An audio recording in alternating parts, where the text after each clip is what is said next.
Hi everyone, I'm Kelly Whiteman, part of the Whiteman team at William Ravis Real Estate in Guilford, Connecticut, and I'm coming to you today with Brian Skelly, our resident mortgage banker, to talk about some changes in real estate and the mortgage industry. Hey, Kelly, thanks for having me. Thanks for joining me. So, I guess the big question that everyone wants to know is, have there been any changes to the mortgage industry since COVID hit? There have been some. Some of the loan programs have kind of tightened up a little bit with some higher credit scores, and we are being a little bit more diligent in making sure that people are, if they're using their income from their job to qualify, we want to make sure that they're still an active employee and they're not furloughed.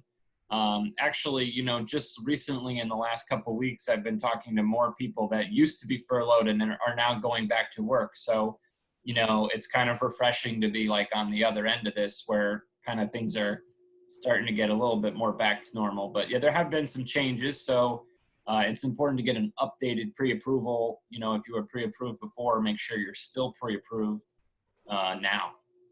That's a good idea. Yeah, absolutely. So you mentioned there were changes to credit score requirements. Can you tell me a little bit about that? Yeah, sure. It affected mostly the FHA loan program, which is a 3.5% down program. You don't have to be a first-time home buyer. Prior to COVID, the credit requirements were pretty flexible as far as credit score goes. We're doing credit scores down to 580. Now during COVID, the FHA requirements typically require more like a 640 or 660 or sometimes even a 680 credit score if you're going for that particular program. But that's not everybody. The conventional loan program does still allow for down to 620 credit score. But it's just a little bit more important to have good credit now than it used to be. So, if you're thinking about buying a home, you want to pay attention to your credit score and make sure it's, you're doing everything you can to make sure it's looking good. Okay, thank you. And for anyone who has a credit score that might not be the best, especially considering there are slightly higher requirements right now, would you be able to help someone walk them through what to do to boost their credit a little bit so they could be in a position to purchase? To some extent I can. I mean, I'm not a credit counselor per se, so there's certain things I'm not supposed to do. But certainly if somebody applies for a mortgage, I can review the credit report with them. Certainly check and make sure there's nothing on there. If there is any late payments or something, occasionally those are errors. So that's another reason why it's a good idea to get approved or apply for a pre-approval before you need it. So if there are certain things on the credit report that are maybe not correct, it gives you a little bit more time to fix those before you find a home. And there are some companies out there that I'm familiar with that do offer credit score coaching. So sometimes I'm happy to put people in touch with those organizations as well. Okay, great. That's really helpful knowledge. And then I completely stand by. Oh, somebody wants a mortgage. Hang on. Go get them. All right. I definitely stand by what you said about getting pre-approved before looking for houses, especially right now. I just need to mention that even though we are getting busier, we're still low on inventory and houses are going really quick. So like Brian said, having a pre-approval before you start looking at houses is so important, especially right now. Yeah, I mean, it's a great time to sell a house. I mean, there's a lot of the people I'm working with have been in multiple offer situations just because there are a lot of buyers and not a ton of people putting their house on the market during COVID. So if you do need to sell, it's a great time. Absolutely. Yeah, I'm seeing that on both sides. Listings that people want to sell their houses right away and are working to get them on, and then buyers who have been in multiple bid situations. Luckily, my buyer this weekend in a multiple bid, they had the winning bid, so that was nice. That's definitely something special. But yeah, multiple bids for sure. All right. And then I guess since we're talking about making offers, let's talk about some down payment myths. I know a lot of people are under the impression that you have to have 20% down in order to make a purchase. Yeah, a lot of people think that you need more money down then you do. So you do not need 20% down. There's several loan programs that are available with less than 20% down, 3% down, 5% down, 3.5% down. There's a lot of programs in that range. If you're a first-time home buyer, or even if you're not a first-time home buyer, you can still do conventional 5% down or FHA 3.5% down. If you don't have the money for down payment, there is a first-time home buyer program in Connecticut that offers down payment assistance. So I'm happy to tell people about that. But in my experience, what I've found is that they're a little bit more strict about how much you qualify for when you're getting the down payment assistance. So typically, if you can get that at least 3% down, that's going to make it easier to qualify for a higher price, which a lot of times that's what people want. So, if you're looking at houses in the $200,000 range, 3% down is $6,000. So, if you could save up maybe 8,000 or 9,000, that would be a good goal. If you're looking at homes in the $300,000 range, 3% down would be 9,000. So maybe if you could save up like 12 or 15,000, that would be a good goal.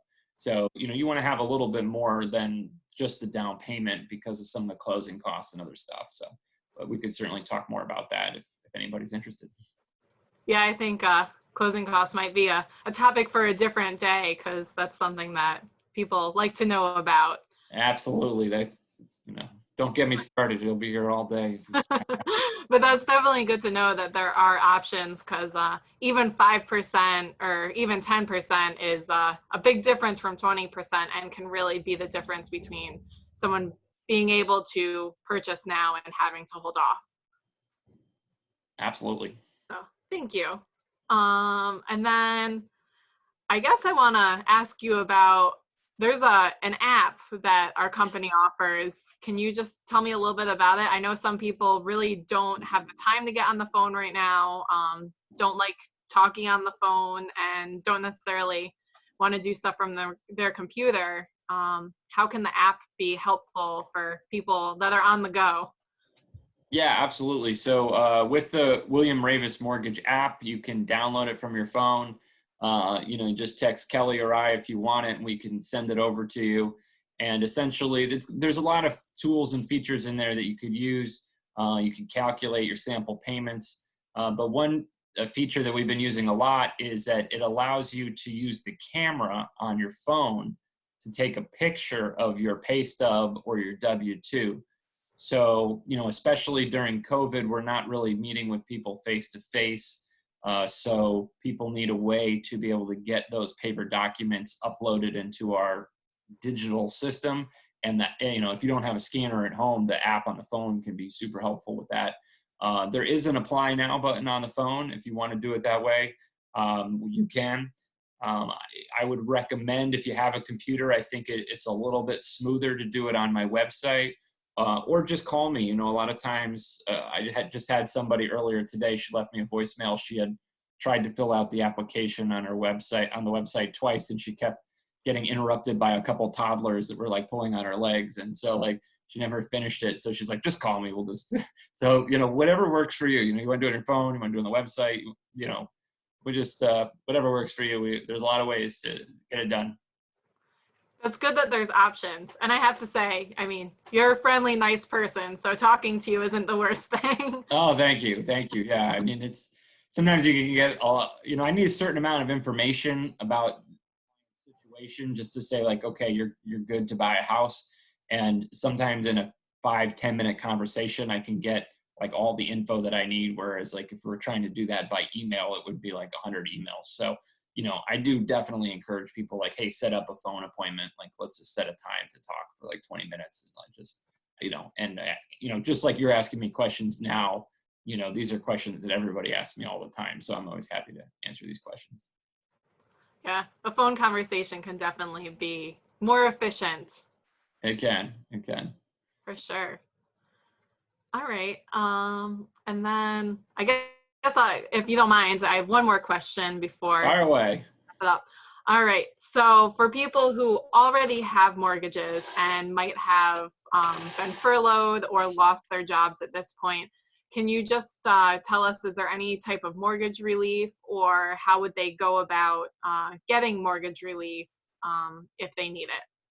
Sure. Yeah, so that was kind of big news when kind of we first got into COVID-19.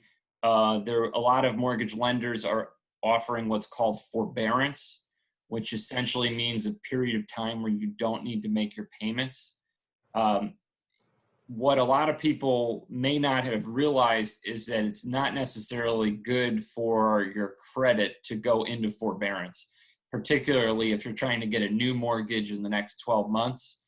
We're currently not able to offer mortgages to people that are in forbearance on a current mortgage.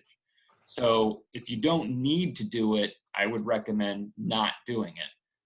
However, certain people need to do it. If you're experiencing a true financial hardship and not having enough income or savings to pay your bills, you could get your mortgage statement and call the toll-free number on the statement and ask to talk to somebody in the mortgage relief department, or you could ask this, and they may have a forbearance department. And if you're truly having an economic hardship and unable to pay your bills, I would inquire with the current servicer of your mortgage. Okay, thank you. That's good to know. Sure.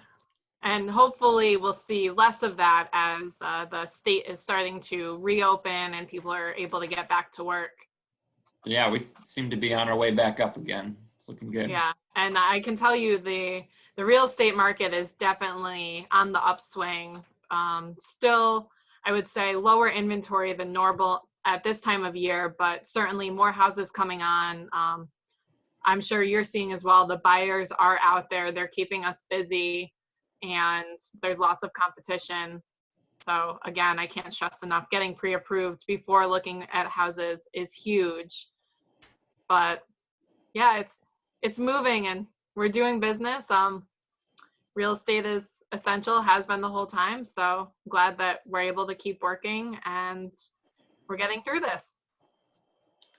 Absolutely. Well, this has been great. Thanks so much for having me. Yeah, you're welcome. Thank you for joining me. And if anyone has any questions, you can see Brian's contact information right behind him. And then my phone number is 607-434-1865. And hopefully we'll hear from you if you have any questions about real estate or mortgage. All right. Thank you. Thank you.